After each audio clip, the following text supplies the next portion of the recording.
Imagine quando chegarmos no céu.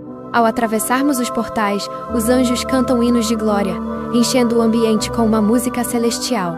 As ruas de ouro reluzem sob nossos pés, e ao nosso redor a árvore da vida, com seus magníficos frutos. Nunca mais haverá fome, dor ou morte. Seremos eternamente jovens. As crianças crescerão lá até atingir o padrão. O céu será um lugar de aprendizagem infinito. Estudaremos o mistério da criação e do amor de Deus. Nossos corpos serão perfeitos, sem cansaço ou doença. Passaremos 1000 anos lá.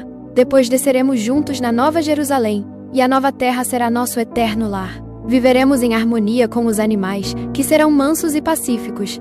Trabalharemos sim, mas de forma agradável, sem fadiga, construindo casas e plantando vinhas, explorando as maravilhas da criação. Deus habitará entre nós. Você deseja estar na eternidade?